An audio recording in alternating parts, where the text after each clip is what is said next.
Welcome everyone to our July 18th, 2025 regular meeting of the Authority Board of Directors. If I could have a roll call, please. Chair Shirley. Vice Chair Delgado. Here. Director Blackwelder. Director Askew. Director Barber. Present. Director Garcia Rizola. Director McKee. Here. Director Pedori. Here. Director Byrne. Here. We have a quorum. All right, thank you. Dale, would you mind leading us in the Pledge of Allegiance?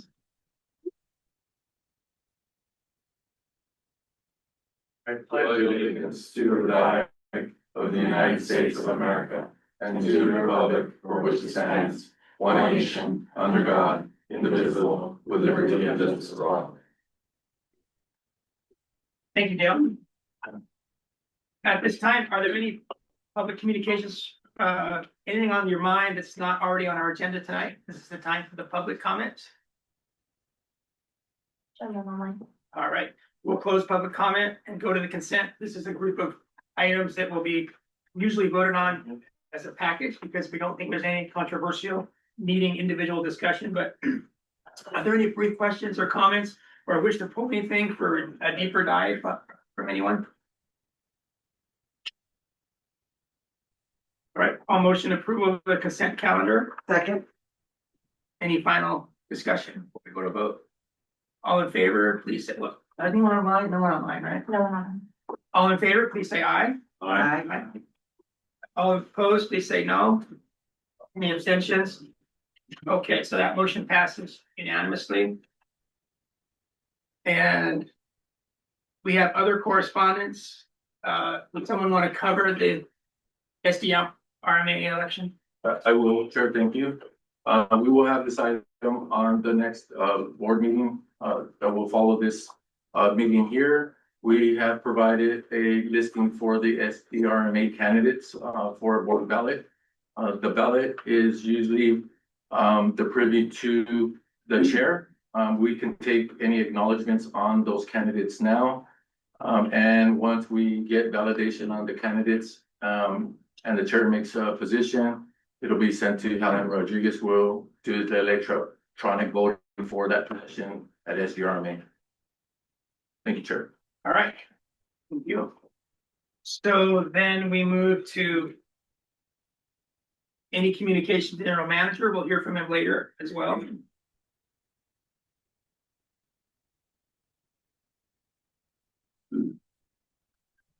Anything at this time? I will share with them at the next board meeting. Thank you. All right. Any board communications on authority related matters? All right, seeing none, we'll adjourn the authority and we'll reconvene as the board of directors. Do we have a call to order, please? Chair Shirley. Or sorry. Chair Shirley absent. Vice Chair Delgado. Here. Director Blackwelder. Director Askew. Director Barber. Present. Director Garcia Rizola. Director McKee. Here. Director Pedori. Here. Director Byrne. Here. We have a quorum. All right, thank you. So we'll pass the pledge of allegiance since we've done that, and we'll move to any communications from the floor, anything unrelated to the rest of our agenda. None online. Okay. Before we get started, I wanted to point out what we have here, a little goodie bag. Does someone want to talk to us about this? We will share that at an upcoming presentation if you don't mind, Chair. I don't mind at all, but look, it's pretty cool. Really nice. Thanks for your enthusiasm. All right. So we have another consent agenda item, package of items that are not thought to be controversial or deserving of specific discussion. But are there any questions or comments or wish to pull anything for a deeper discussion? All right. Would someone like to make a motion? So move. I'm sorry. I'd like to just pull 5H for a real quick question. So we don't have to pull it, but go ahead and with your question on 5H. When we are, some of this equipment is expensive, obviously, and I'm excited about getting it. When you dispose of the surplus assets, do you have any idea when you're disposing of them, with the amount of funds that will come in from them? Do you have an estimate? We have an idea. Usually they're at a zero blue book value. when we evaluate the dollars, but they do go out to auction and then they're auctioned out and then we get a residual value from the remaining equipment that could be used for surplus parts or be put into use elsewhere. So the money that's coming in goes to budget future Yes, equipment specifically? Yes. Okay, perfect, thanks. All right, thank you, Dale. Any other questions? On this or other consent agenda items? Someone was gonna make a motion. I just said so moved. I'll second. All right, seconded by Chaps. Any further comments before we go to a vote? All in favor, please say aye. All opposed, please say no. Any abstentions? All right, so that motion passes unanimously with those of us present. And we move on to our financial report. Good morning, Garth.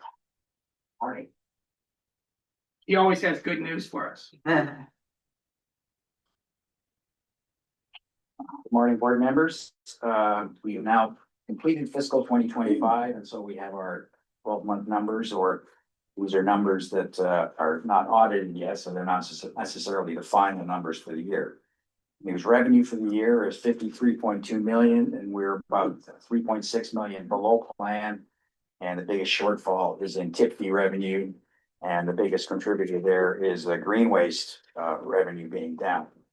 Operating expenses are about 47.5 million, and we're about 1.2 million under plan on operating expenses, which is good news. And net income for the year is about 6.3 million, and we're about 1.7 below plan, but we're about 3.3 better than we were last year. In terms of material received in fiscal 25, we received a total of 890,000 tons, and that's about 70,000 tons lower than what we received in fiscal 24. Starting on page 75. MSW was 479,000 tons this year compared to 530 last year, so that's down. And the biggest reason for that shortfall is the lower green waste revenue. And material received at the MRF was 101,000 tons compared to 107,000 tons last year. Capital spend for the year was 13.8 million compared to budget of 25.5 million. And our cash position, we actually consumed cash of about 4.9 million this year, just based on our operations and our other cash obligations such as debt repayments and various other things. So that's a brief summary of fiscal 25. Any questions? I'd be happy to take them. Questions at this time before we go to the public? Seeing none, anyone in the public? From public comment, we'll close public comment.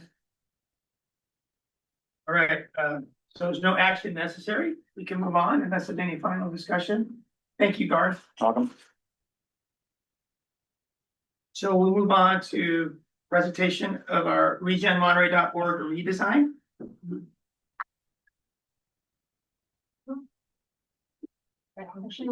Is that recognition? I'm so sorry. Yes, we have 3 very wonderful recognitions. I understand one of them may not be with us today, but we'll get started with Jessica. Years. Jessica, if you wouldn't mind coming up to the podium Hi, Jessica. with her.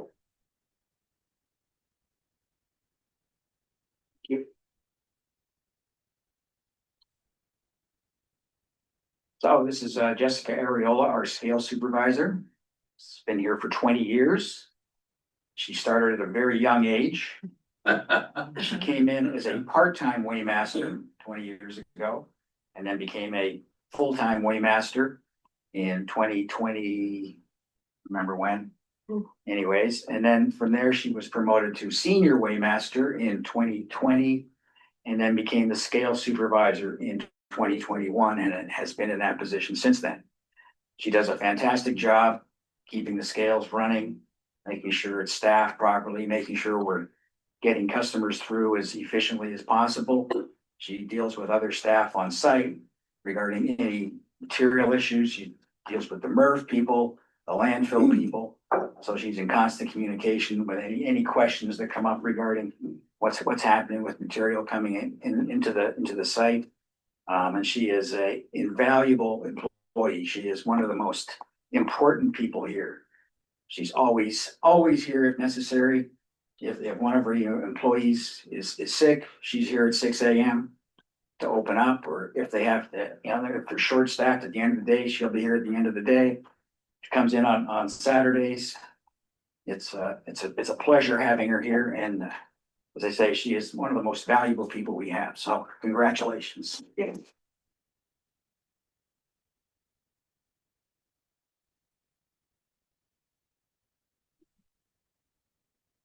Jessica, you mind taking a photo? Yeah. Joe.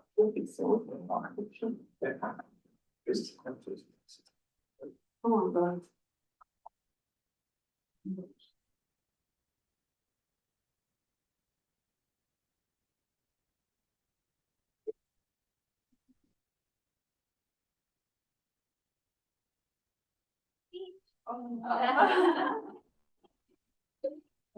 Thank you. Maybe share a little bit of, your experience over 20 years and, what the organization has been for you and, how you're feeling today. I think that'd be great. I love working here. It was supposed to be something that I did temporarily and I loved it so much, and it's really been my customers and the employees here have made it what it is, and it's fun to be here. I love my team. I have a great team out there, and yeah, I hope to be a lifetime employee here. I'm gonna be like Jean Green. Jessica? Yes, I know there's a lot of change going on, construction and things moving around, yes. but I come to the scales as a customer once every couple of months, Mhm. and it's just running really well. I always love coming here, and I love going through the scales, giving money and getting the tickets and the receipts and all. I just really enjoy the experience coming to the scales. Yeah. So seeing that you've been here for 20 years, I want to thank you and ask you, what was your very first impression on that first day or that first week? When you came on duty, what was your impression of the place and the job and the scales? It was intimidating. Having to learn all the codes was like the hardest part, and all the material we accept and whatnot. It's grown through the years, so it's been fun. I really enjoy working here. That's great. It sounds like you've grown along with it. I have Thank you definitely. so much. Yeah. All right. Thanks again.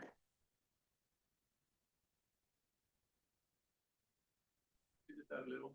I do want to recognize and thank you, Garth, for a great speeches.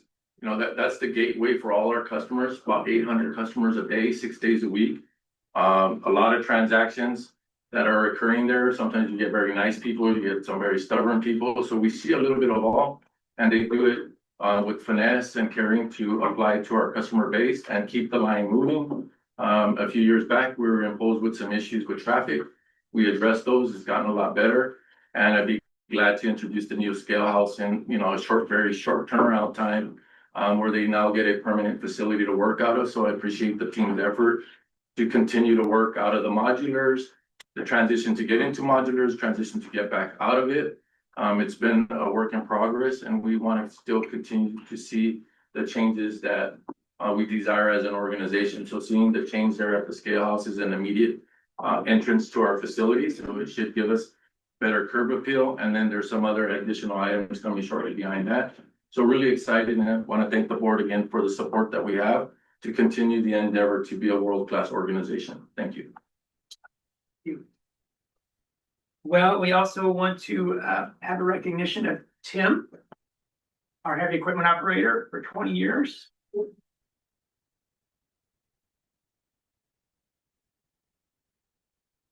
Tim, I didn't say your last name, so I didn't want to mess it up. That's fine.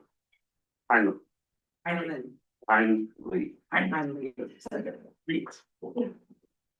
Morning, directors. It's my distinct pleasure to introduce Tim Heinley. Tim has been with us for 25 years. And that time I think I've gone through, worked it.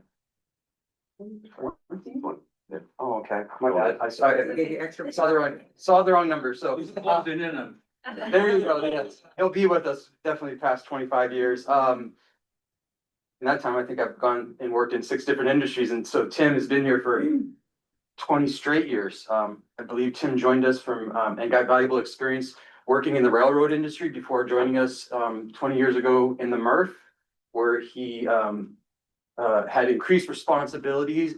And then, eventually in 2019, I believe, he joined the landfill as a heavy equipment operator. And there he has really stepped up and just showed his worth. He's a very, very good operator out in the garbage, and he's taking the, GPS technology that engineering has implemented to the next level. And he's like a super user out there and is always keeping me on my toes and, making sure we're, paying attention to, the construction of Mount ReGen over there. So with that, I'd like to introduce Tim Heinley for his 20 years of service and look forward to 20 more with you. Good.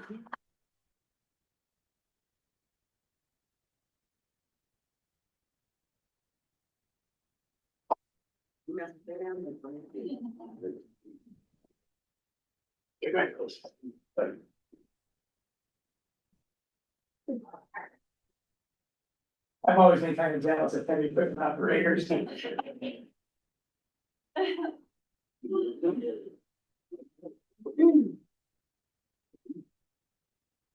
any words, your time and service here? I'll take a couple of moments. I got to meet Tim early on my arrival here. It's been a pleasure. Tim represents the OE3 as the steward for the union. We've been able to collaborate very well. And look at the needs from the operators' positions. We've made some very, very significant changes in that operation. So I'm pretty excited that we still have a very good collaboration amongst the entirety of the landfill operations department. And we just continue to strive to have relations, flexibility, and the capacity to talk to one another and really just convert what we're trying to accomplish here. We're constantly moving. It's never the same every day. There's always nuances that change the course and the track of it. And without employees dedicated to the support, he's another one that will stay after the shift, come in early for the shift, come in on an off day for a shift to support the need of the operation. So I just desire your continued dedication as you delivered already, Tim. So I appreciate everything that you do around the organization. Thank you. And Tim, yeah, we've understood that you love to give speeches, so. Oh, actually, Felipe's little misspoken, but 22 years ago when I relocated from the Central Valley, I actually met Felipe when he worked at West Linden, and I actually turned him down for a job waiting to hear about this. A little predated, but no, it's been fun. It's a wonderful place to work. Lots of opportunities for everybody, and it's just, yeah. Keep going. What's your biggest challenge as a heavy equipment operator out? Is it supervision, or is it actual operation, or is it union issues? No, just.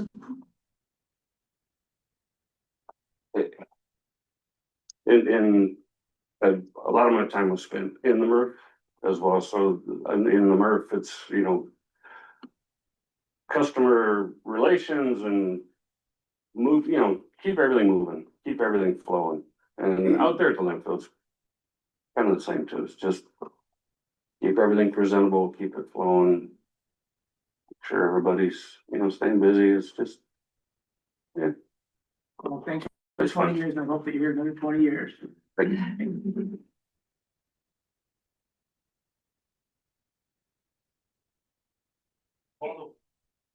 so soon. Can I have you for the next item, sir? Oh, sure.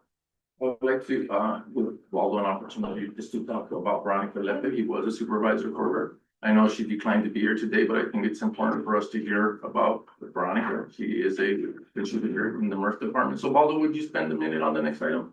Sure. No, this is great. Yeah, so we want to recognize Veronica Lepe as the materials recovery operator for 25 years of her service.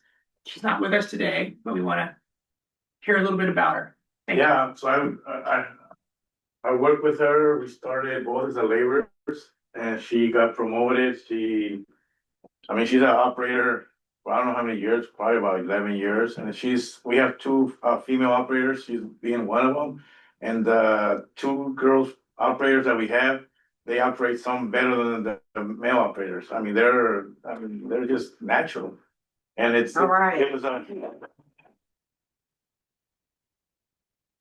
you have to have it. You can't, sometimes you cannot teach these things, you know, you have to have it with you. And she's one of them that had it. And like I say, it was a pleasure working with her for a long time. Now transition to the landfill supervisor. So I can't, you know, I'm not gonna be working with her, but it was a great, you know, pleasure to working with her when she was there. Thank you, Baldo. I appreciate that. I just wanted to recognize Veronica Levy. We recognized her at our general manager luncheon, and she was pretty excited about it. She's a little shy from getting the attention from this board meeting. But she delivers an excellent service, and she's reliable, and she's been here for 25 years and sets a great example for the organization. Thank you, Veronica Levy, for 25 years of service.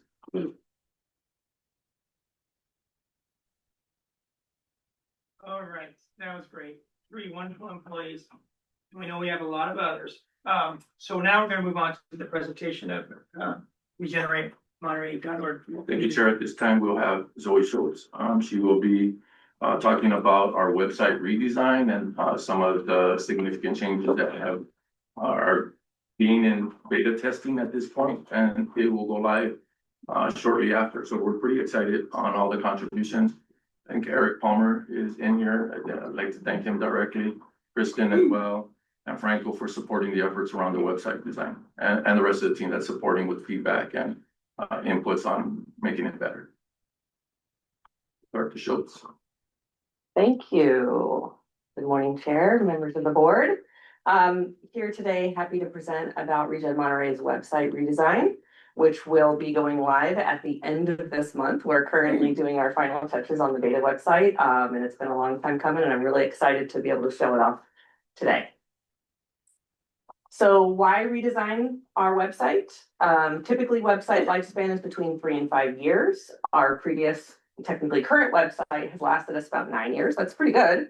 But it's really time for a change. And that's because user expectations change over time. We want to be more mobile friendly. We want to ensure the site functions seamlessly across phones and tablets. We all know that that's a very important place for people to access website information. We want to have more improved navigation to streamline the structure for easier access to information and services through less clicks. Cybersecurity enhancements, making sure that we're reducing vulnerabilities that are caused by hacking and that sort of thing by upgrading to a more secure platform, and realigning with our new rebrand.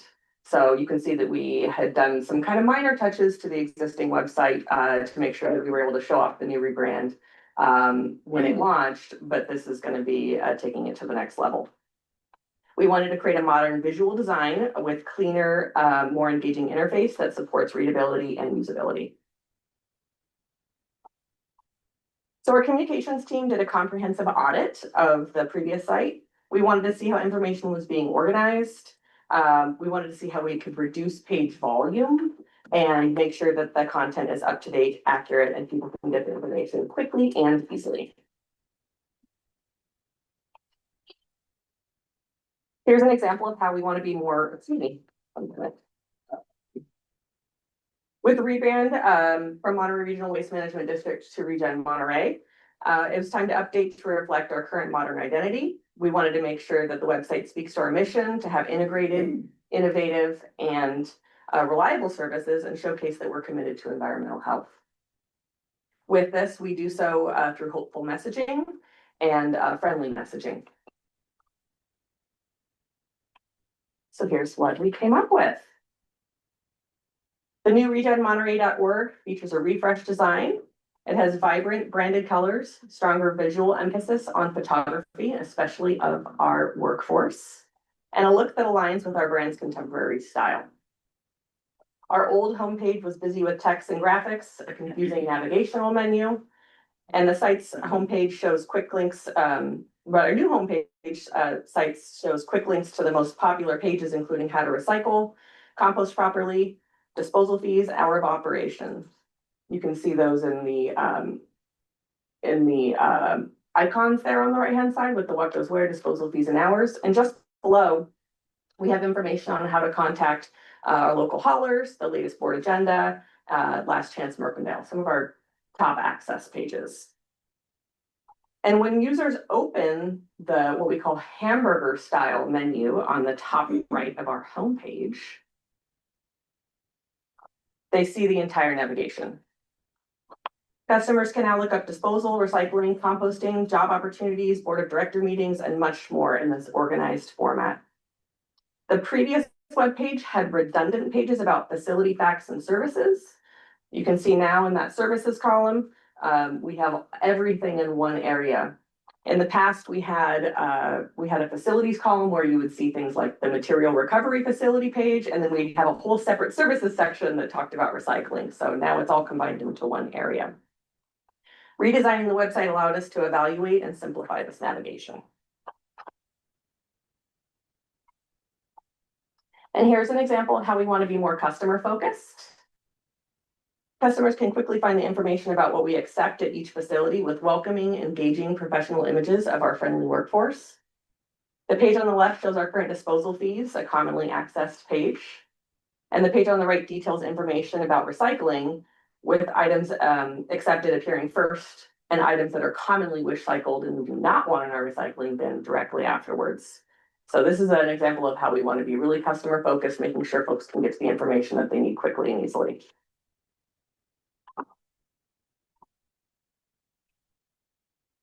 Might recognize some faces up on that screen. Our copywriting is simplified, oftentimes using bullet points for organization, so users can get the information they need immediately. Each page has a large banner to catch the user's eye, whether it's portraits of staff, heavy equipment, or interesting facility shots. We made sure that the website was more mobile friendly. Our new software allows us to test pages in various mobile devices, whether it's a tablet or a phone. And cutting down on the copy and the number of pages makes the experience more straightforward and for users to find that information that they need.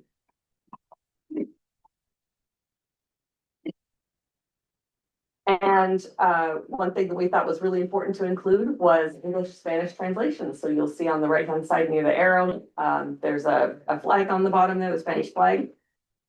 We recognize that a large number of our customers are Spanish speaking. So this software that we had enabled on the site allows the whole site to be translated seamlessly and automatically into Spanish, serving all of our customers. And lastly, another added feature for convenience is embedded forms. On the old site, users were using fillable PDFs, which was less user-friendly for them, but also it was less user-friendly for our staff. Sometimes information would be missed or left off that would require the staff and the customer to have a little bit of back and forth dialogue before they were able to bring materials here. And this ensures that all portions of the form are filled out by the customer at once as they're submitting it, and that makes it easier on them and on our staff. So that's a sneak peek of the new website. It'll be launching at the end of this month, as I mentioned. And I'd like to give a special thank you to the entire communications team. Kristen, Eric, and Franco all poured over this entire website. We looked over the whole thing, copy, images with a fine-tooth comb. We're really pleased with how it came out. And there was also a lot of feedback from staff in various departments as to what information needed to appear on this website. So wanted to give a special thanks to everyone on our staff who also had a chance to review all the content. Happy to take questions. Is this good for more than the 3 to 5 years? I sure hope so. Okay, good. I sure hope so. Yes, my hope would that it would last much longer than that. And we have we will be constantly updating content as we see is necessary On an ongoing basis. But the framework of it, I think, is very user friendly. In the last website, we had what were accordion menus. I'll show you. It's not there. Where is it, Eric? I think it was at the beginning. Eric helped me present this slide. Oh, there it is. You can kind of see under the main picture, the content that's at the bottom. There are these kind of sections that open up, and it only allowed for a certain amount of text to be in that. And then it said read more, and it would take you to a whole nother page. And that's the kind of thing that I thought was not very user friendly. It takes multiple clicks to get to what you want. So the new website make sure that all the information is right there and through less clicks to get there. So my hope is it lasts a lot longer. What about beta testing? Has it been beta tested by users as far as like there would be customers of ReGen? We have not done that. I don't think that that's a typical experience, but we have done some beta testing here internally with our staff and with our IT professionals, and we're looking to do a little bit more with some of the director level staff before we go live, just to ensure people have a chance to play around in it before we go live. Yeah, 'cause I know sometimes if you're looking at some of the people that you're actually gonna be the market for, is, we've done focus groups, in some places that I've done, where we brought in some people who would be, the customer. So that we can Smart. get feedbacks from them, because it's different from internal and external, so. I Yes. thought. So one of the things that we did kind of getting to that same end was analyzing the page analytics on our past website to see what pages were most visited. So we took that information and said, okay, that's what needs to come to the top.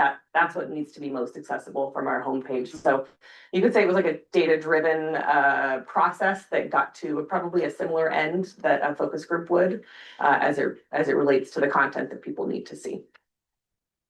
What framework, platform, or we want to call it, are you using? We're using WordPress. It's pretty standard. WordPress on our last website, we had WordPress before and we're staying with it. We looked at some other modules which are specific to cities or special districts and that sort of thing, but we found that they were very limiting in the templates that they provided. So we stuck with WordPress because it can be moved from different hosts and that sort of thing, so we're not locked in. But the back end of this website, we're using Elementor, which is a editing software, and so it's going to be a lot more user friendly for our staff to be able to edit. Pretty common, that's good. A lot of people know Yes. Great. Other questions, comments? Jeff? I'm excited about this, so thank you for taking the initiative. I also saw that governance and board meetings is no longer the front page, but who wants to read that anyway? But the main core elements are really what customers want to experience from the website, not exactly HR or other elements which are more, I think, internal in nature. Mhm. And I think so. This is fantastic. I'm looking forward to using it as we move along. My question was it looks like there's an app too. So is that app available? Is that an app or is it just like a mobile friendly, scaled up to like a mobile kind of like device? Yeah, it's not an app. What it does is WordPress allows you to change the size. It basically automatically configures the content for the size of screen that you're looking at. So we don't have to update a website and an app with two different platforms.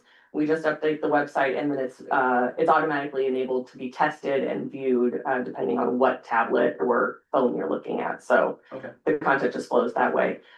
If I may kind of respond to your comment about being customer friendly and showing that sort of information, one of the requirements of a special district is that we list the current board agenda on our homepage. So we do have that in the bottom center section of the gray area.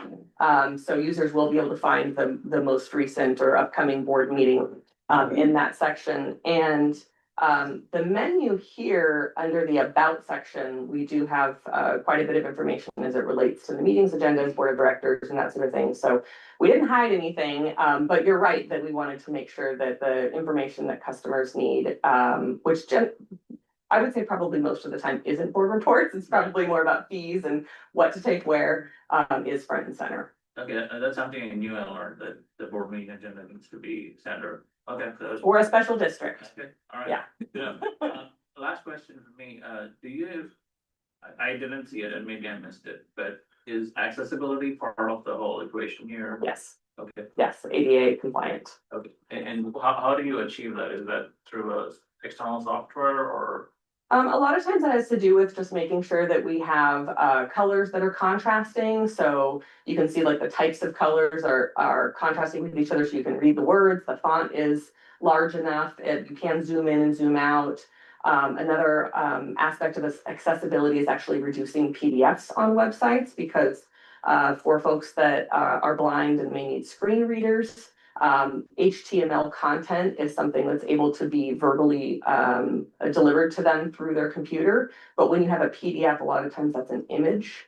And so a screen reader can't read what is essentially an image. So that was another consideration, was reducing the number of PDFs and forms and that sort of thing that were given that way, or information given that way, and putting it all into the main page so it can be read by a screen reader. Okay. Yeah, Pacific Grove, for example, like uses an external software, it just shows up on the web page. You just click on that thing and the software handles everything that relates to that page. I'm just tossing it out there to say that could be helpful.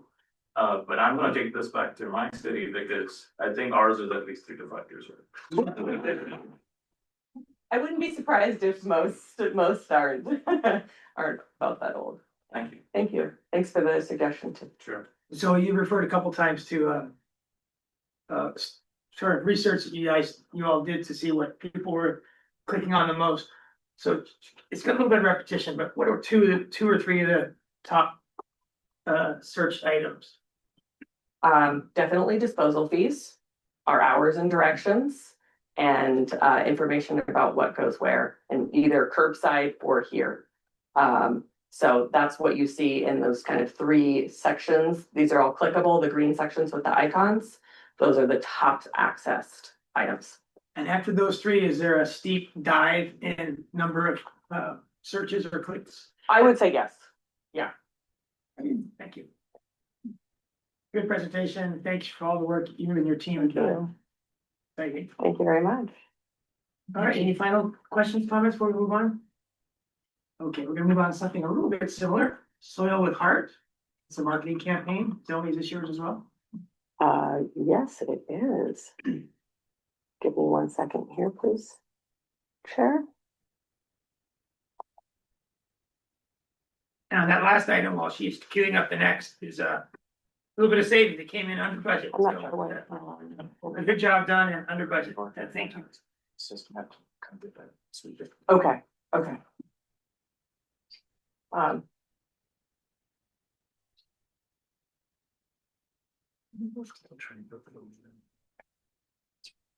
All right, 2 presentations in a row here. Had a feeling that was what happened. Thanks for the mention about it coming in under budget, Chair.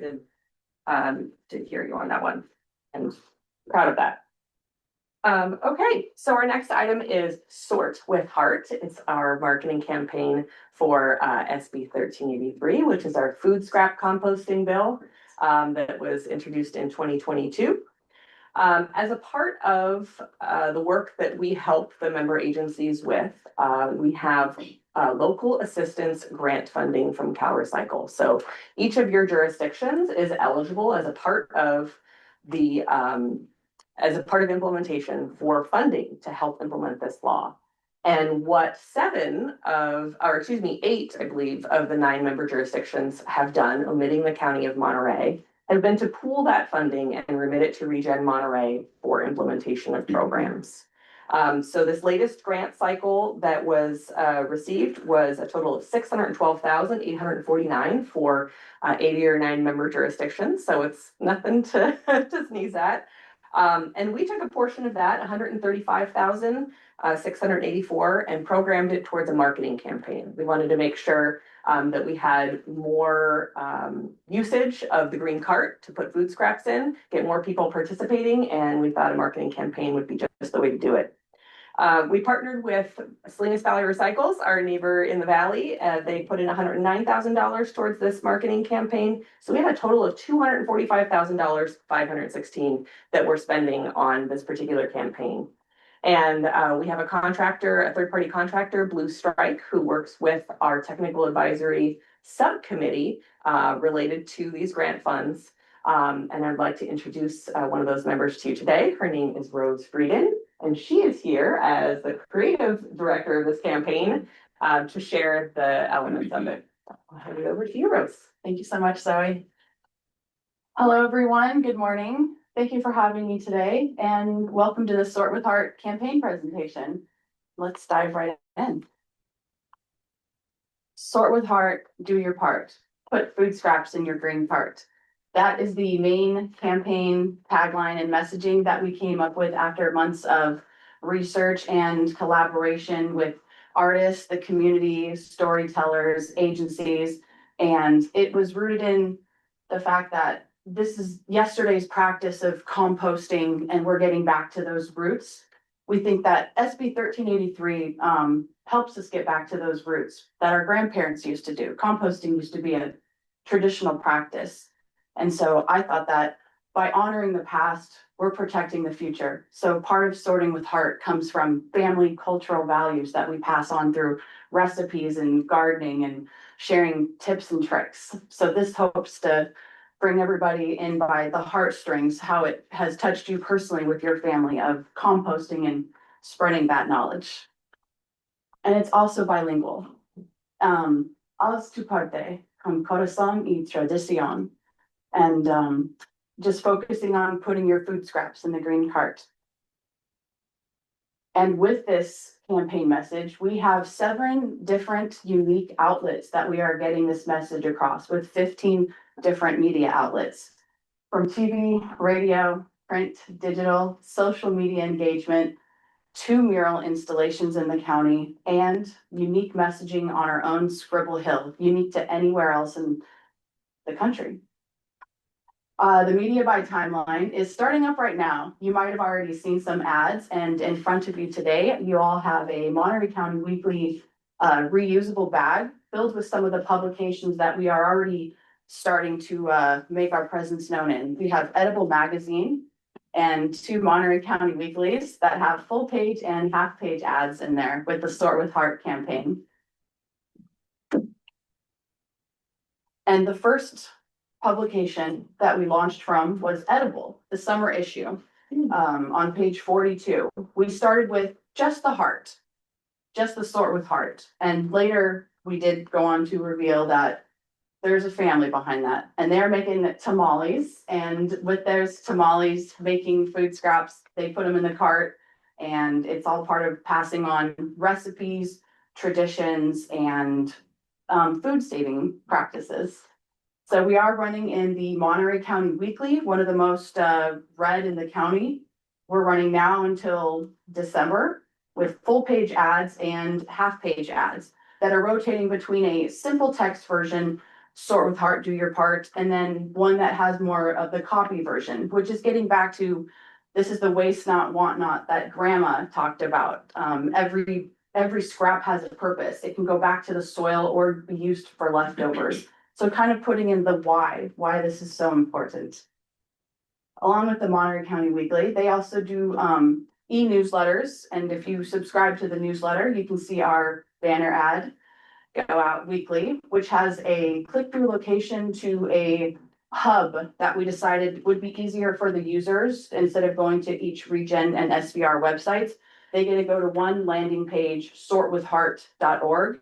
And from there, they can go to their jurisdictions and check out more food scrap recycling tips. But the landing page just acts as a hub with the heart of the campaign's messaging, and then directions to the agency websites. ReGen had some additional funds that we were able to use to buy some additional placement in the Monterey County Weekly. So they'll have their campaign going through February with more banner and full page ads, including a spot in the Eat and Drink 2026. For the bilingual campaign, we are reaching South County with the Salinas Valley Tribune and King City Wrestler. We have half pages running in there right now, and on the right is one of their e-sheets. I didn't have a physical copy for you today, but I do have the digital version on the screen for you to reach our bilingual community. We are also doing programmatic ads, so we can follow you around on the internet to get our message out. We're going to be displaying these before YouTube videos and on your streaming contents. And I did little pictures of previews for what that would look like in your screens. Another thing that we're doing is social media. And we're doing community partnerships and getting testimonials from local businesses who are just slaying the compost game. So we're asking them for their family heirloom tips and presenting those as social media posts to get the community more engaged, and they can share what their family has taught them about food scrap recycling practices that we can all share with each other. And some of the more unique, never before been seen campaign strategies that I wanted to do. This was to me like a very sustainable concept. So I felt like the marketing should reflect that as well. So I wanted to avoid a lot of paper printing and handouts and stuff like that. And I thought the way to combat that was a mural that would last like decades, hopefully. So I got my friend and the viral muralist, Penny, to do the murals for ReGen and SVR. And on Fremont Boulevard at the Farmers Insurance Building, we have a mural going in there, this one right here, and it starts next month, and there'll be a whole mural unveiling party as well. But I am super proud of this part of the campaign, especially because it is very unique. And when I did talk to the Cal Recycle grantee, Molly, she said they've never had a request like this come in for Cal Recycle for a mural to get the messaging out. And she just thought it was such a great concept that people could see the mural and then go do their own research to find out more about it. So she liked that aspect of our campaign as well. So along with the traditional elements, bringing the non-traditional as well. And SVR is still working on their mural location. And the other final like innovative strategy for getting our messaging out is Scribble Hill. If anybody drives by the sand dune, that's something unique about living here is what message is up on the sand dune. Scribble Hill, sand dune, whatever you call it. Enid Bryce is my friend and a professor at CSUMB who also has a book coming out right now about reusing plant materials in your yard. And she has her class do these natural art exhibits using plants to create like words and stuff like that. So with the CSUMB class, they're going to be doing the work of getting the message on the dune. So be on the lookout for that this fall for the Scribble Hill Sort with Heart. And then back to some more traditional methods. We have some bus ads that are going to be coming out, some tails. So if you get behind a bus, you'll see Kai sorting his food scraps. Kai is the young actor you see in the ads. And you will also be hearing us on the radio, launching at the end of this month on KRML. And I am happy to report that they quadrupled our ad placement when they found out what the campaign was about. The guy was an environmental scientist and decided to just give us more placement because he's very passionate about composting. So he's helping us out with heart as well, doing his part. We also have bilingual radio ads going on La Preciosa. And they're going to be going on KDON as well. La Tricolor. And finally, we will also be on KAZU starting next week, actually. We did a 15-second underwriting commercial, which was a very whittled down version of the original scripting concept, but still very much on point to our Sort with Heart campaign messaging. So listen for that on KAZU next week. And we also produced a TV commercial, which I am really excited to share with you today. Let's go ahead and play that for you now.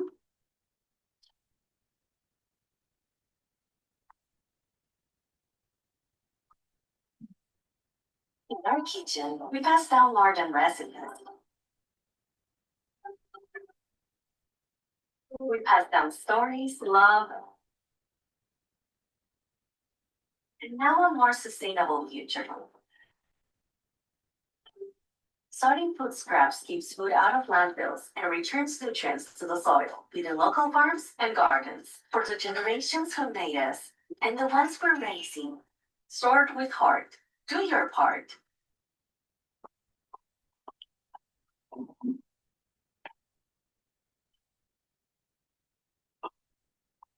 Want to get back to the presentation? Yeah. So that is the commercial that will be airing on KSBW and as well as the Monterey County Weekly as like a web banner ad on YouTube and our websites as well. There is also a Spanish version of it as well, to keep up with the bilingual theme. One second while I navigate to that.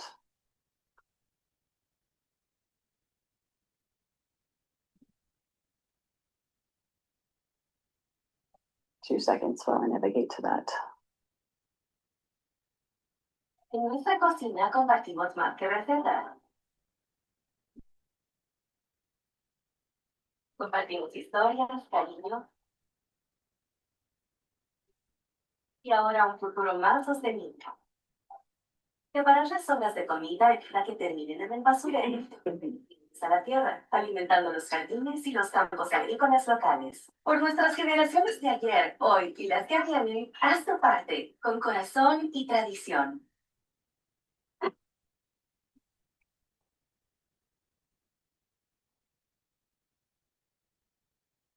And that is our Spanish commercial that will be airing on Univision. Full screen, just below.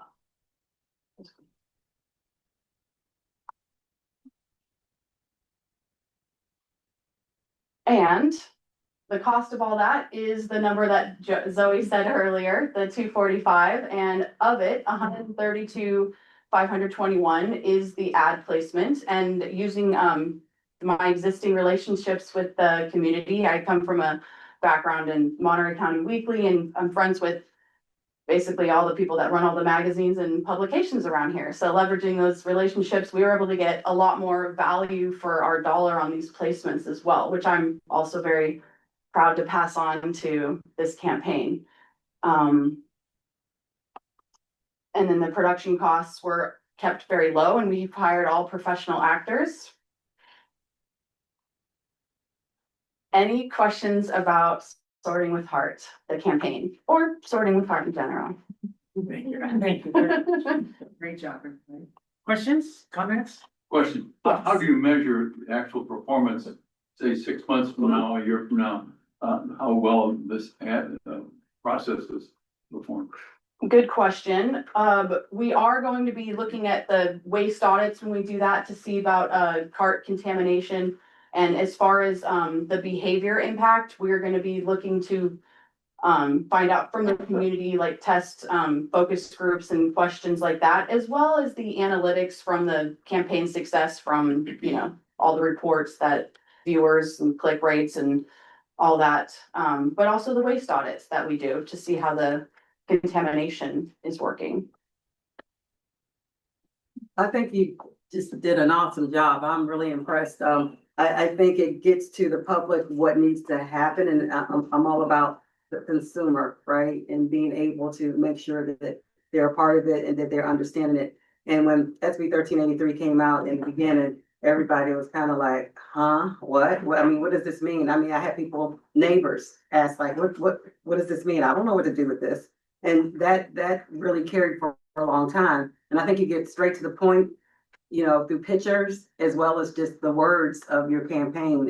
It's amazing. I look forward to it running. Thank you. Thank you for the presentation as well. To me, it's great that we're doing this. My questions were, this is not just a one-time exercise, right? Like we're gonna continue with this as we move along, plan to build on this. So technically, my view, please correct me.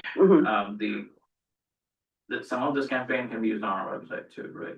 Absolutely. And I made sure that was part of the contract writing and to last as long as it could. The kind of sustainable practices filtering through everything basically. And that was the important thing to me, that this create kind of lasting change and impact. And I felt that's what bringing the community in to find out what are your heirloom family food scrap practicing tips that you learned that you want to spread, that you could help the community and help keep the planet nice for today and tomorrow. Okay, that's fantastic. I actually never knew like you could use Scribble as a marketing. I thought like my kids could just jump up and down. That's my experience. But how do you plan to contain it? Like, I mean, people go there, right? So yeah, so it's kind of like chalk art. You know what you're getting. It's meant to be there kind of temporarily, but that's why we have the murals. And the sand dune impact is gonna be very memorable, and then, you know, taking pictures on social media to have that last longer than the dunes wind that day, or, you know, kids that come and move the heart scraps around on the dune. Okay, great. Final thing, and this is just, I know you mentioned that you wanted a white paper, so I totally get it. Yes. But I'm totally cool with putting a sticker on my, bumper sticker on my car, Mhm. as is on my bottle. So I know like a lot of people express many different ways, like something on the laptop or whatever be the case. So I think if you have the budget, if not now, maybe later, we could consider other avenues to propagate it to an individual level, maybe school, stickers, kind of thing. Okay. That would be helpful too, but thank you. Okay, I love the idea of stickers. Those are a little more sustainable and last longer, so I think stickers would be a good idea. And I'm talking more like mail outs and flyers, like the stuff you receive in the mail that you glance at it and maybe toss it straight into the recycling. So maybe you wouldn't put the sticker that gets to stay on your bottle for X amount of years. So where do you see the life cycle of this campaign being? Like, how long do you see it being effective, and are you already working on what's coming next? Oh, I actually was just sharing what was coming next with Kristen, a very ambitious idea. I could share that today if you're interested, but this one should have a nice lifespan of, I was thinking up to 5 years, and could become like, you know, iconic in pop culture that people are referencing 20 years from now. Remember that Sort with Heart commercial? And we were actually talking about those ads while filming the commercial, about how effective some of the 1980s car ads are, that you still remember, like the jingles and stuff. So I'm hoping this Sort with Heart phrase lasts many years in the community, especially with the murals going in on Fremont and South County. And then at the publication offices, there's always going to be back records of those ads for people, and as well as the digital footprint left online. Are you gonna be encouraging other communities to do murals? Actually, I'm hoping we kind of set the stage and encourage more murals and art getting put up in the state and other communities. And we are probably like the best at getting our message out for SB 1383 compared to what other cities are doing. I gotta say, I mean, I know, patting myself on the back here, but I'm just really proud of everything we've done. It has been a true collaboration with my team and SVR and ReGen, and just filtered through a lot of like lenses and voices. So You don't sound like a vendor, you sound like a true partner. I'm very passionate about composting, and I mean, I was raised by, you know, a farmer, and that was kind of what we did. We used every scrap, and it's nice because SB 1383 kind of makes us get back to those roots, you know? And I like that. Thank you. May I add a little, Chair? Rose is a true partner, definitely. She's been fantastic with this campaign. So just want to really honor her time, and it's been a fabulous partnership. To your question about kind of the lasting effects of the campaign, you know, this particular grant cycle is allotting a certain amount of funds that we're putting towards media placement and then production. But the nice thing is, if we get more funds, say from another round of grant funding from Cal Recycle, and we'll keep my fingers crossed, we don't have to go through the production exercise all over again. We have assets that we can use, so we can put them directly towards more media placements and that sort of thing, and revive the campaign again in a future year. So the assets are ours, and we're definitely going to want to share them with all of the cities for further reach, and make sure that we're all promoting this campaign together, because it really has been a joint effort. Hopefully you'll win another contest, huh? That would be nice. So thank you everyone for doing the hard work. Yeah, no, thank you. I wonder if we could organize all of our members, agencies, like maybe on a certain month, we all go on our websites, you know, we all post the same messages, the clickable videos and et cetera. Because otherwise we're not helping you any, but we could help you through our cities. Okay. Yeah. We would love that. And then I wonder if there's any money to interview 100 people with a short survey before this unfolds, you know, general public, and then interview them, or interview another 100 people after it's over, and see if we've reached the general public. To Peter's question, if there was some way we could do that. I'm thinking farmers markets is a good place, a little bit of a bias audience, but if you don't see increase in their awareness, then maybe, you know, it doesn't bode well, or vice versa. And then the schools, chaps mentioning the stickers, is there a schools component to this? Not particularly this grant, maybe, the way you're spending your money on this grant, but, are we doing school programs around the composting and handing out, you know, 3 or 5 buckets per class or something? Yeah. So they can take home this information, maybe with stickers. That's a great question. Yeah, all of the schools' work that we've been doing since 2022 has been focused directly on making sure that the schools themselves are in SB 1383 compliance, because that is, even though they're a state agency, they're not overseen by your member agencies. They're overseen by their own state. So they kind of don't have that same level of engagement, I guess you would, and compliance activities, so we play that role for them. And Franco here goes out to the schools and he teaches the students how to sort their food scraps. He provides, he helps the schools provide infrastructure, make sure they're all set up, and then teaches the students how to do so at school. And it's with the intent that they go home and have these same practices at home. So I'm sure Franco could integrate some of these campaign materials and presentations to classrooms or in auditoriums and that sort of thing, so they could be reused that way. Not specifically part of this grant funding activities, but it's a nice free way to continue this campaign in schools. That's a great idea. My last thing is, I know it's bilingual.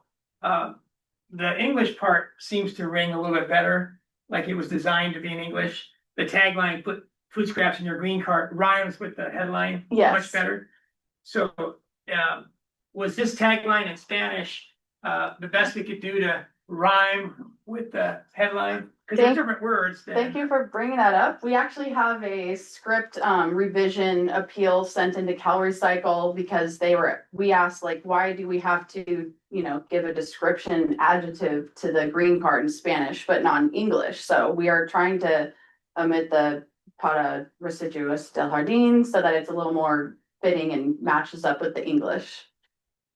And can I also add, so part of the subcommittee effort has been that we have folks that sit on our TAC opting in to be part of this process to review the campaign materials and provide feedback.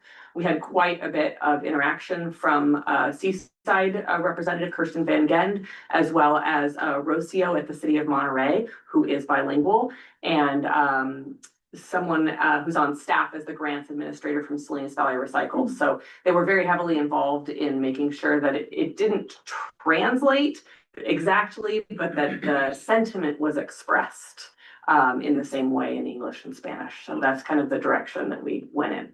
Which is an important distinction to make, like not translating exactly from English. We wanted it to be like it was written from Spanish speakers for Spanish speakers. So like a lot of thought went into everything to try to help the message resonate. A quick question. So I know Tax have talked about utilizing some of the material on our, individual cities to be able to continue to expand the message. Since the city of Monterey is omitted from that, are we permitted to use that? You are not omitted, excuse me, it's the county of Monterey that decided. County of Monterey. But need clarification on that. yeah, it was the county of Monterey, and that's actually, they were omitted from this participation in the grant, really just because they sit in between Salinas Valley Recycles and ReGen Monterey territory, so it's difficult for the grant administration portion, so they programmed their own grant funds. Okay. They'll benefit from this campaign regardless. I mean, it's intended for entire Monterey County audience. I mean, it's in all the cities in the county. Yeah. Of course. Okay, Yes. thanks for clarification. Sure. Rose, as you can see, we're really engaged in what you've done. Thank you very Yeah, much. sounds like you're doing your part already. Thank you, Rose. Thank you so much. Everyone. Thank you. Thank you so much, everyone. Okay, it's only gonna get more exciting if we move on to our waste solutions, First Amendment to a disposal agreement. And we'll be, I will be presenting this item. Thank you.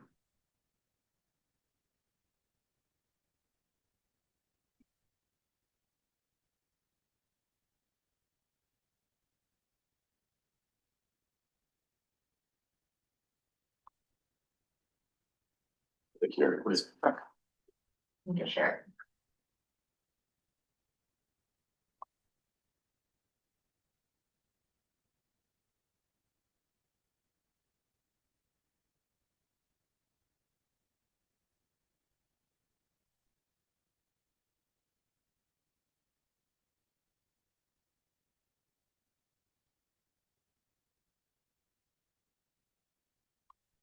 All right, now it's good if this is others.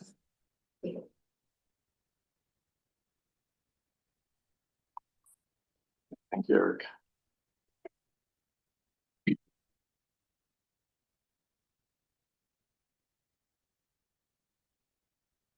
So want to start off by saying good morning, Chair Delgado, members of the board. My name is Felipe Melcher. I'm the general manager here. The item we have in front of the board today is to authorize the general manager to execute First Amendment disposal agreement with Waste Solutions Group of San Benito LLC. The background on this agreement that we have is that we entered into this agreement in 2022. The original agreement with Waste Connections is set up to expire March 30th of 2026. The original agreement provides an option for the parties to continue the agreement on a month-to-month basis. The original agreement for a 4-year term was effective starting rate was $32.50 a ton. The rate escalated by a fixed amount of $2.50 a ton in year number 2, and year 3, 4 were done by CPI. The discussion for today is for us to act on the First Amendment to the agreement with Waste Connections.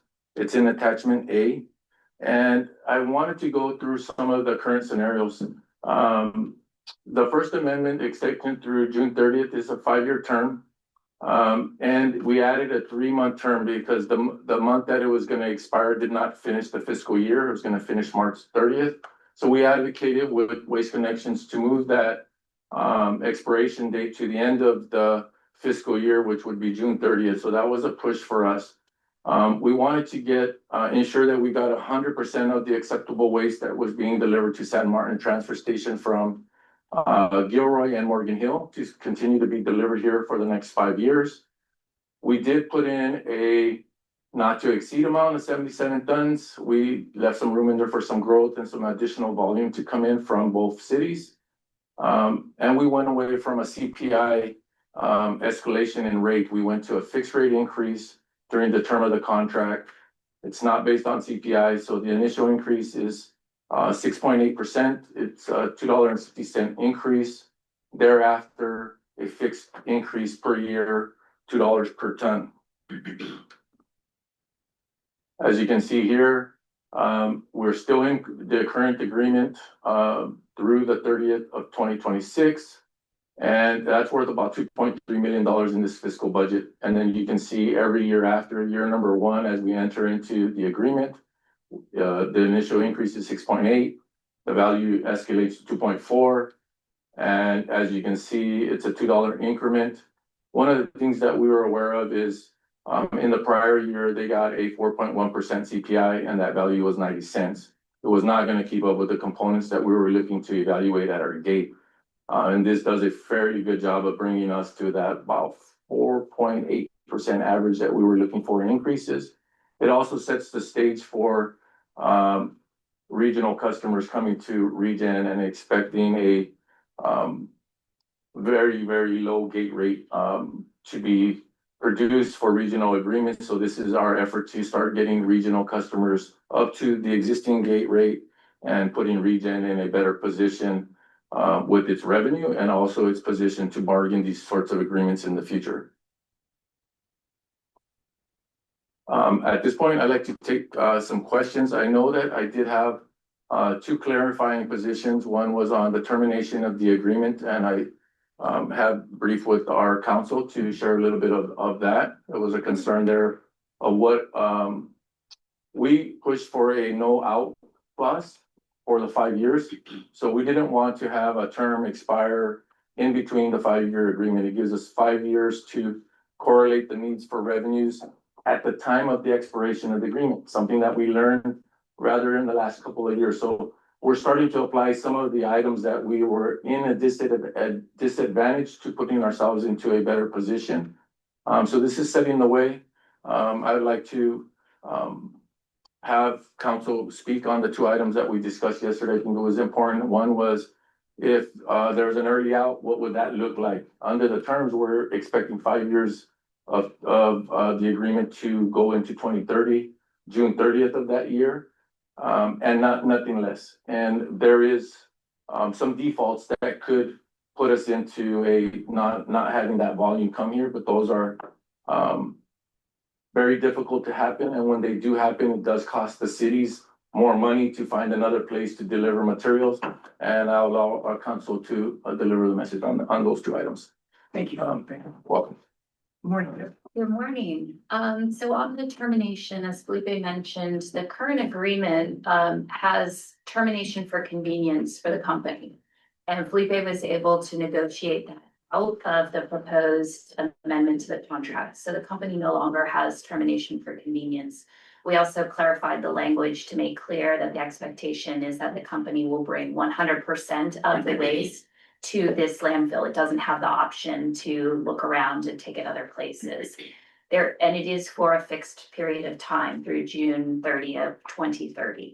There is one exception where the company could exercise an early termination, and that would be if the cities of Morgan Hill and Gilroy do not give the company permission to bring their waste to the company and to this landfill. When would that happen? So just to understand the structure, Morgan Hill and Gilroy have a franchise agreement with Recology. It's a 10-year term through 2033. Recology is the collector in those communities. It picks up their garbage. And then the franchise agreement says that the garbage has to be disposed of either at a Waste Connections landfill, either the John Smith Road landfill, which is no longer available to them, or through another Waste Connections landfill, hence this landfill and this contract. The only circumstance we can see where the cities would prohibit the waste from coming to this landfill would be if the company was in default. And so that would be, for example, if the company was experienced bankruptcy or other sort of drastic scenarios. So we, while there is a clause that does allow the cities to pivot if they need to, we're not expecting that that would be exercised during the term. Also, as Felipe mentioned, it's we don't expect it would make good economic sense to the cities to pivot to a different landfill, given what Felipe's done in terms of market research and understanding the value that he's negotiated here compared to other places. Frankly, it would be more expensive, we think, for them to look to go to another landfill. So just for that reason alone, we don't expect that there would be any change. The other question that I heard just related to whether the amendment is clear enough in terms of waste accepted at the facility. What you have in front of you is an amendment to an existing contract. So you're only seeing the parts that we're proposing to change. You're not seeing the full contract. And so as you read just the amended portions, you might see that there are terms in there that are actually defined, but you don't have the definition in front of you. I apologize for that you don't have that full picture. But Mayor Delgado, I think your question was, is it clear enough that the defined term facility is ReGen's facility? And it certainly is. In the base contract, it's quite clear that it's this landfill. Great, thank you. Sure.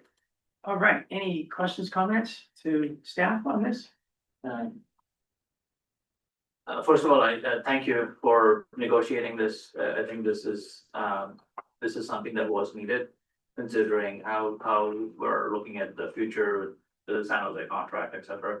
So I think this is a great, in some sense, hedging to make sure that we're sustaining for the immediate future before we think in the long term.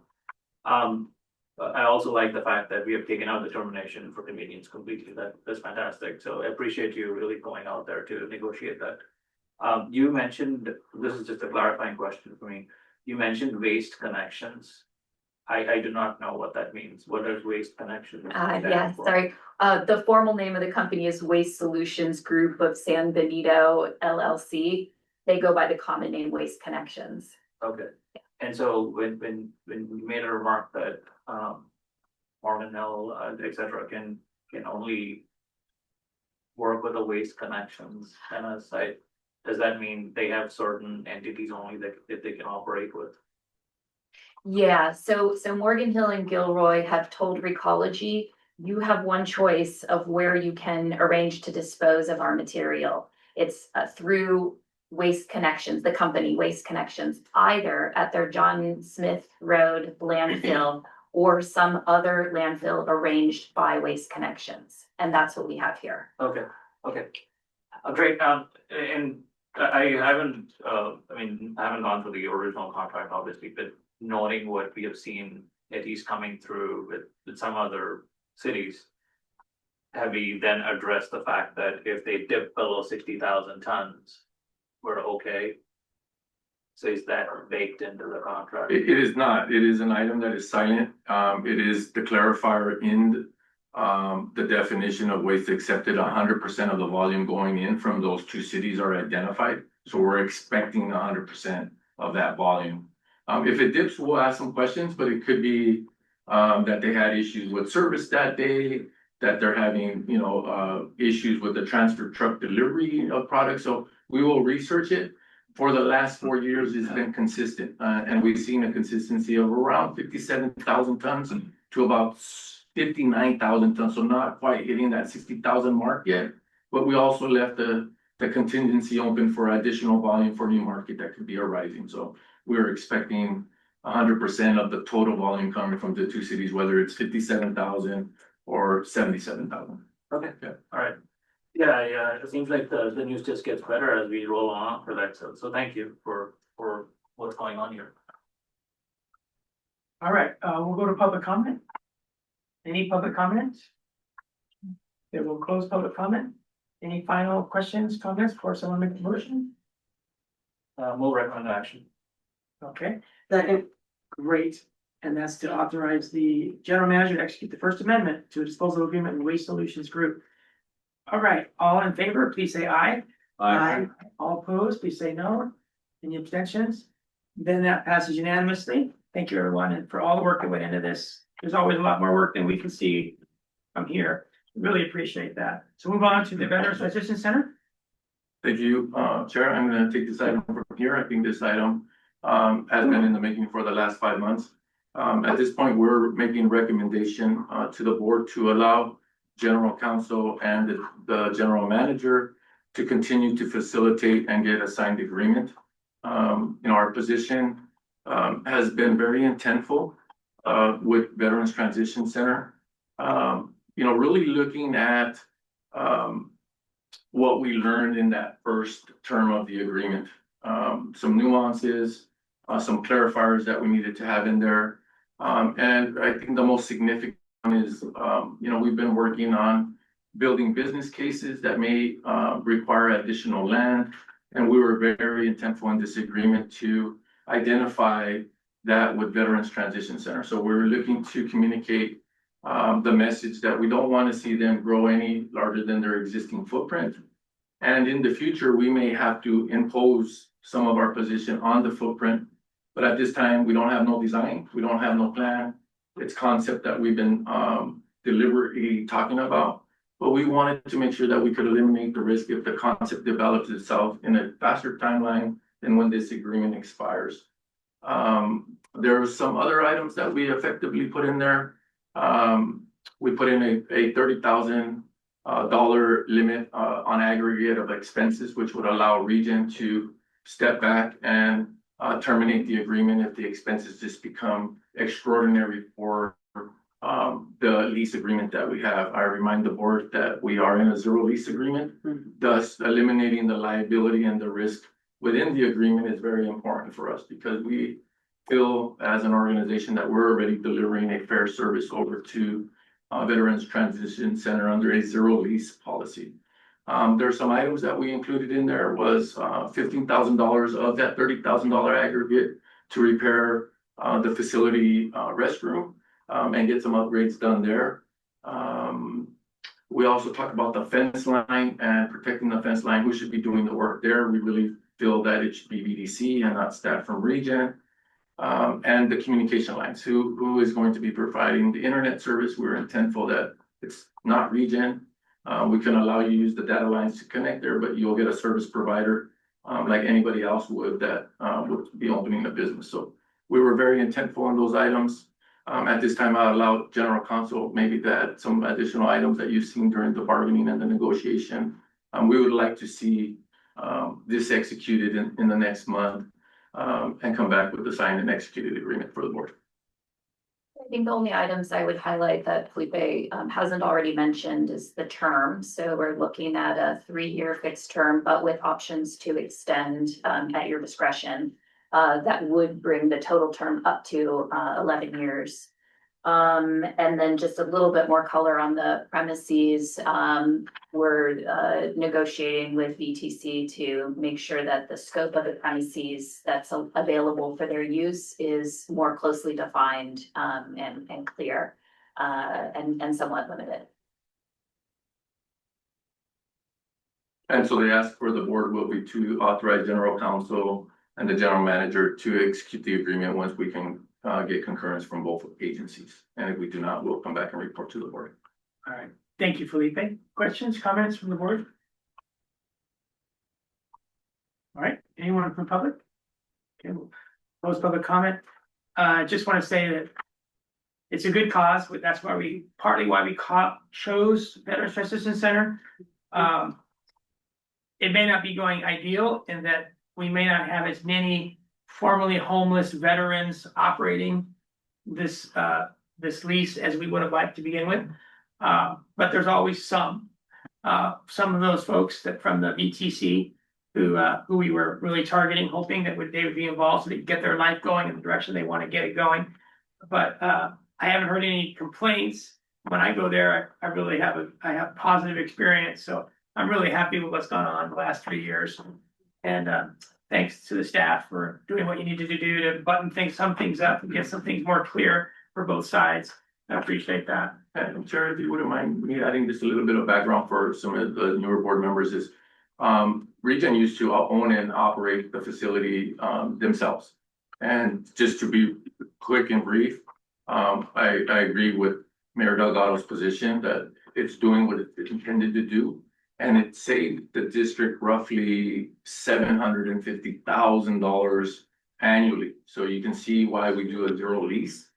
We had a lot of overhead when it comes to CalPERS and benefits for our own employees. So this is a benefit for us to continue to operate that facility without the economic impact that it once had on the organization. So I appreciate your comments. And I think that is a little bit of context to share why we operate on a zero lease agreement and the intents of it. The more we can process through there is more that we can keep away from the landfill, keeping the land space that's valued, and keeping those traditions of reusing items and keeping them in production as long as their life has value in it. So we continue to evaluate. We do think it is a significant portion of what we do in waste reduction going into our landfill. Thank you, Chair. Sure. Yeah, my memory is that we had a loss of about $400,000 a year. And we thought that was okay to some extent because of, who we are. It was just a cost of doing business. But then staff came up with a way to reduce that to a zero lease, even though we still give them some services and some help with security cameras and things. We're saving a lot of money compared to what we used to spend to run this operation. So it's a win-win. All right, would someone like to make that motion? I have one question. Do we have any visibility into the profitability for BTC? We do. We get some visibility. If we ask, they share. And we believe they're in the red. They have shared with us. They're in the black. So they're in the positive earnings. Yet they do have some red months, and those red months would fall in December, January, February, where they're doing a little bit less business there, mainly because of climate, weather, and how fast it's, the evening comes. So a little bit different time in the winter than it is in the summer. But, year over year, they're making money there. So they view this as a win-win situation. Yes, they do. And with a new contract too. Yeah, and I think it's a benefit for Veterans Transition Center is that most of their money and funding is done through grants. So it is, limited in where they can apply those expenses versus having this line here. There is no restriction to how the dollars are being used. Yeah, so it is a benefit for them. Very good, thank you. You're welcome. I move that the board authorize the general manager to finalize negotiations and execute a 3-year agreement with VTC to continue operating Last Chance Mercantile. So, All right, any final comments, questions? Let's go to a vote. All in favor? Aye. All opposed? Any abstentions? That passes unanimously. Thank you very much, everyone. Now we go on to general manager compensation and benefits adjustments. We're gonna be skipping this item and bringing it back after closed session. Okay. All right, so the Technical Advisory Committee. Report. Director Shields. Thank you. Welcome back. Thanks, 3 times today. I like it. Today I'll be giving a brief report on the Technical Advisory Committee that was held on June 11th. The first item that we discussed were contamination monitoring, otherwise known as lid flipping, that we do. It is a requirement of SB 1383 that each of your jurisdictions perform a lid flip survey. So what happens is we hire Blue Stripe Environmental, of which you saw Rose here earlier. She's not part of that team. But folks go out on collection day once a year and analyze what is in each of the 3 carts for a select number of households. And they basically do a visual observation of what is in each cart and look at the contamination that is found there. So it's not a statistically valid sample, I'll say, but it is part of the requirement of SB 1383. So we are meeting that minimum requirement as a part of this lid flipping. I'll note that the average contamination across all jurisdictions was 17.77%. Please take that with a little bit of a grain of salt, because probably a better way to analyze how much people are putting into the correct carts versus putting into the landfill would be a waste characterization study that we would do here on site. And we've done such a study for our MRF and for our landfill recently, which shows basically participation in food scrap composting, which is what this intends to get to. Next item, CalRecycle has a branch of their organization that they affectionately coin as JACE. It's the jurisdiction compliance division of their operation. So that basically ensures that all the aspects of the laws are being met. As a part of that, an implementation record is a new element that has come forward as a part of SB 1383. So CalRecycle requires annual reporting from each of your jurisdictions, of which our staff helps with, as well as the haulers. And an implementation record is a brand new thing that we were also tasked with this year. So every 3 or 4 years, JACE, the JACE division in CalRecycle, will target specific jurisdictions and ask them to provide specific information kind of at a random time of the year to make sure that they're complying with the law. So the implementation record is a big piece of that. We also assist each of your member agencies with that. And Kristen O'Hara here and our communications team works directly to provide training and assistance to your staff to help get that done. We've had a few of those reviews, I believe, for the city of Monterey, Pebble Beach Community Services District, County of Monterey came under review, and the whole Salinas Valley came under review. I think that's it. Is that right? So others that if you haven't heard your name on the list, it's coming soon within the next few years, but we're making sure that your staff is up to speed. And those cities so far, we've heard nothing back from CalRecycle as it relates to those implementation records being submitted and the reviews, which is a good thing. So no news is good news. So well done so far. Item number 3, I've talked about on previous meetings. This is the support for franchise collection planning.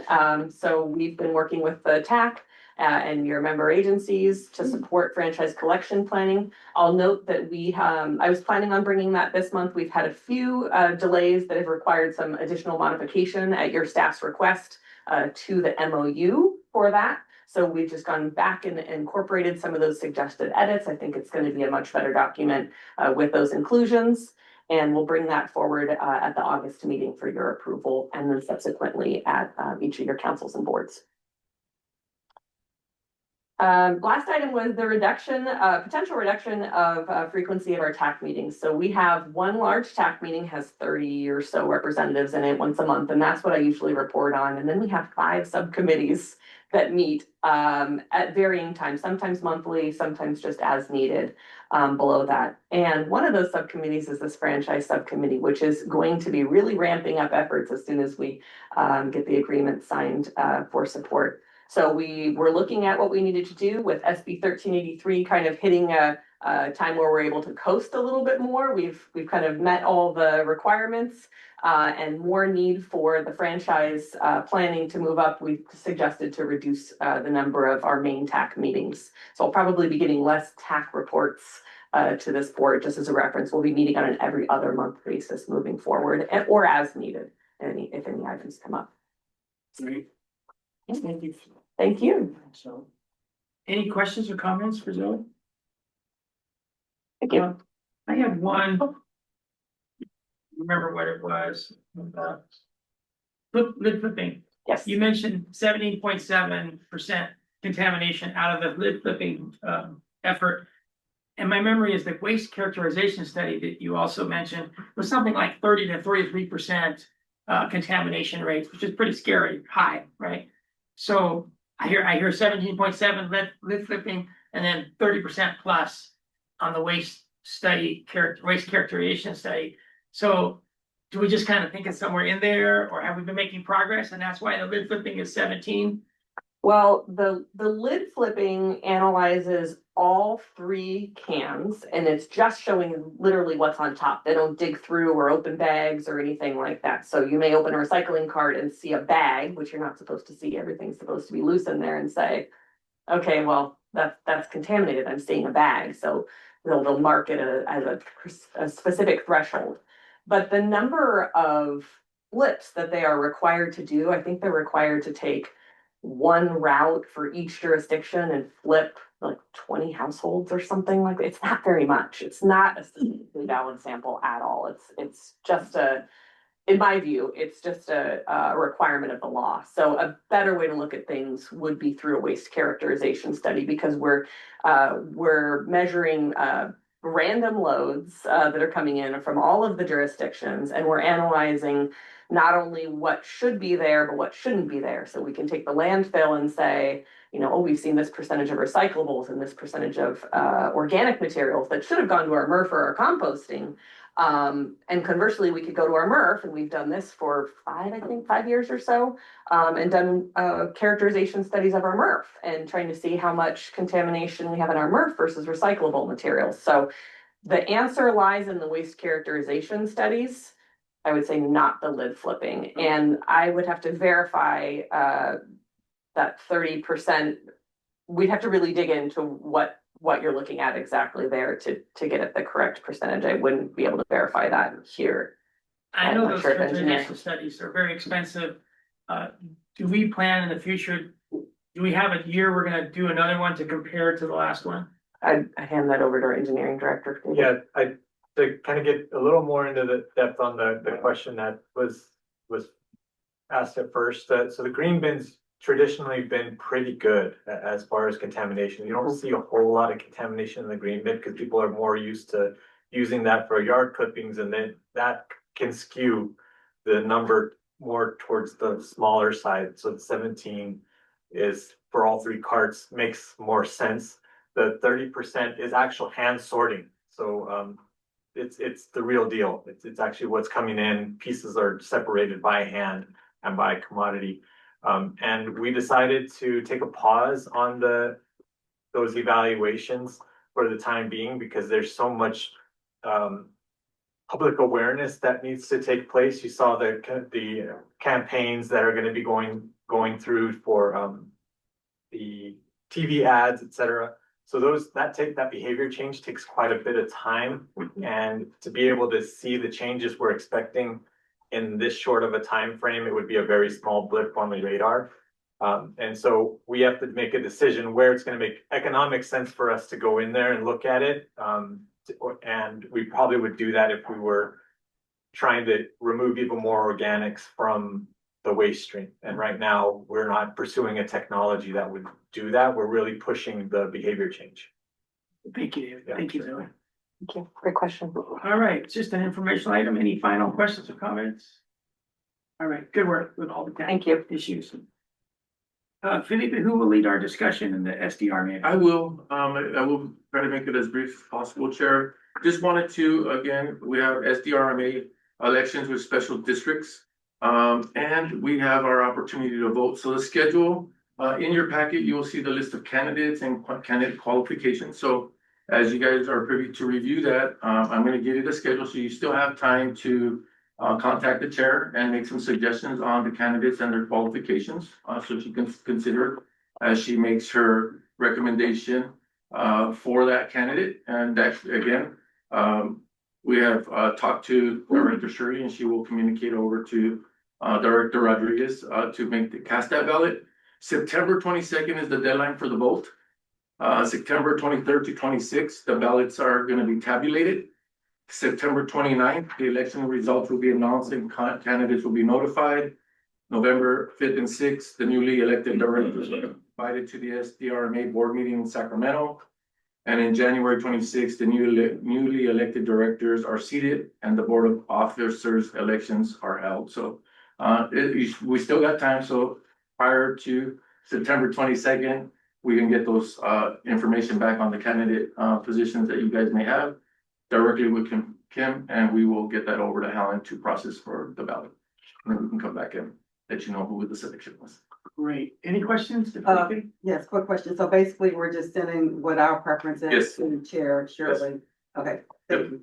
And she'll seek the feedback, and then she will make a decision and render a position for the selection. Thank you. You're welcome. All right, great. So we'll now go to GM Communications. Thank you, Chair. I have a few.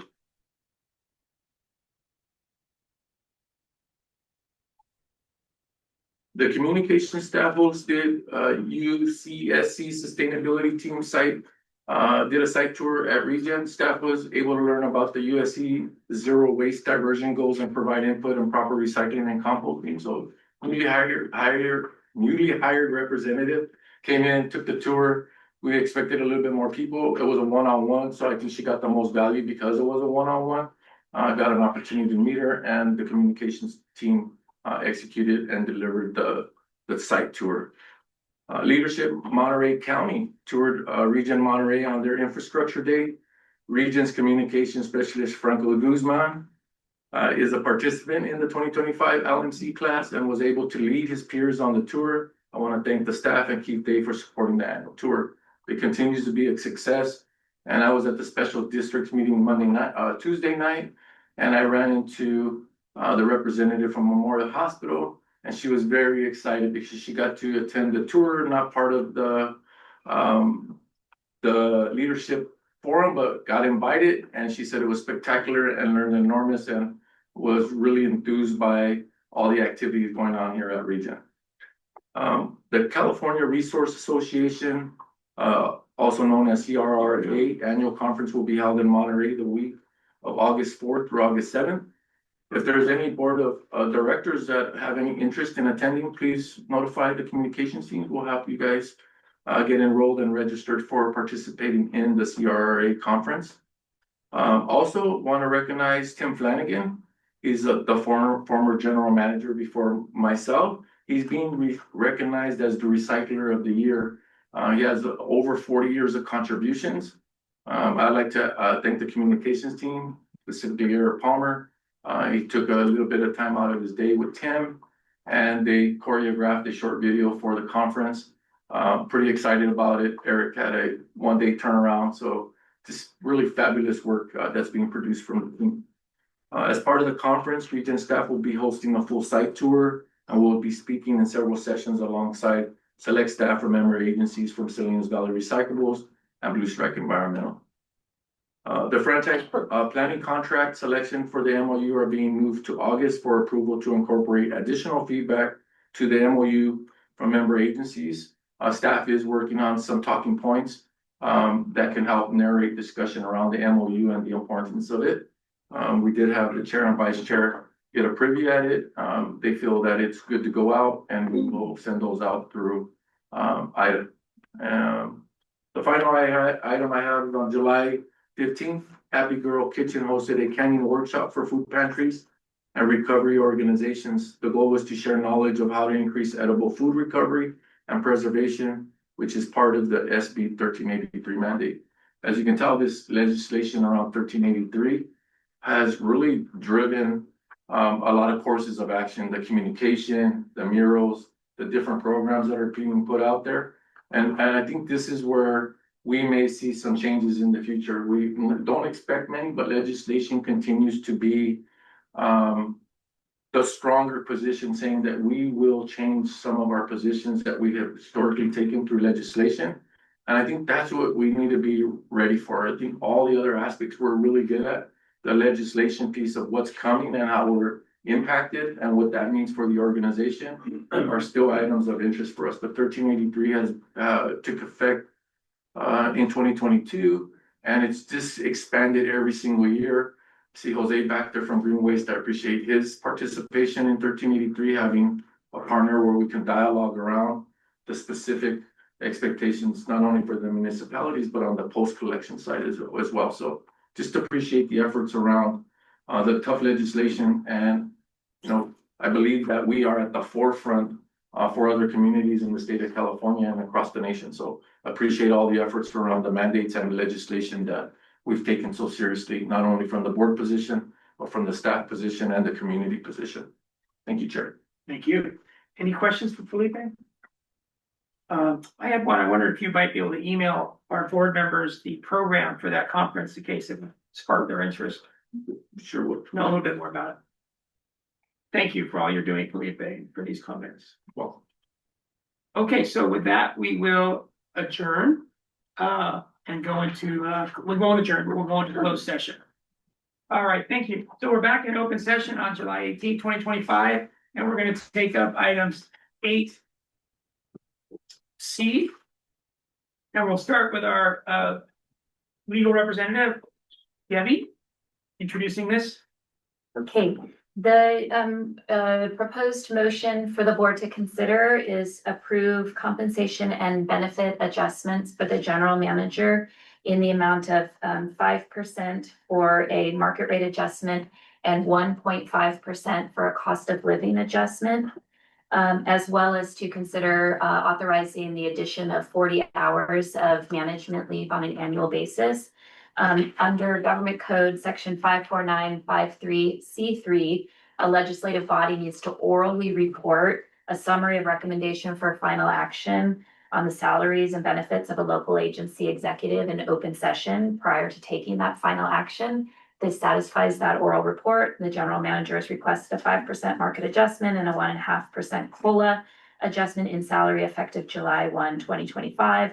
This increase in the general manager's current annual salary equates to an increase of about $22,569 for a total annual amount of about $278,891. General manager also requests an additional 40 hours of paid management leave each year.